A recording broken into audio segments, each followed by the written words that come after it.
বাংলা তো বোমার উপরেই বসে আছে। দিদিকে তো আমি বলেছিলাম যে এই শিল্পটাই চালু করুন, তাহলে পরে চলবে কিছুটা, বাদ বাকি তো কিছু চলবে না। এই যে দেখুন গুজরাটে টেসলা চলে এলো। টেসলা মানে হচ্ছে পৃথিবীর 1 নাম্বার কোম্পানি যারা ইলেকট্রিক গাড়ি তৈরি করে, 1 নাম্বার কোম্পানি, ধারে কাছে কেউ নেই। সেই টেসলা কোম্পানি গুজরাটে আসছে প্রথম, ভারতবর্ষের প্রথম বিদ্যুৎ চালিত গাড়ি চলার জন্য, ই গাড়ি যাতে বলে, ই কার বলে যাকে। এতদিন পর্যন্ত এর থেকে ভালো কোম্পানি ভারতবর্ষে আসেনি। পশ্চিমবঙ্গে কেন আসছে না? মমতা ব্যানার্জি আছে বলে। এই রাহু না গেলে পশ্চিমবঙ্গের উদ্ধার নেই। শুধু রেশন ডিলাররা নয়, রাজ্য সরকারের কাছ থেকে যাদের পাওনা তারা কেউ পাচ্ছে না। ডিএ পাওনা যাদের, তারা ডিএ পাচ্ছে না। যাদের চাকরি পায় না তারা চাকরি পাচ্ছে না। কৃষকরা ফসলের দাম পাচ্ছে না। প্রতি কেজিতে 10 কেজি করে বাটা কেটে নিচ্ছে।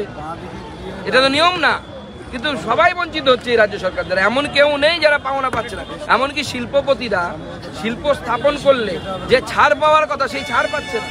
সেজন্য বাংলা থেকে সরে গিয়ে বাংলায় থাকে সে শিল্পপতি তেলেঙ্গানাতে গিয়ে শিল্প করছে।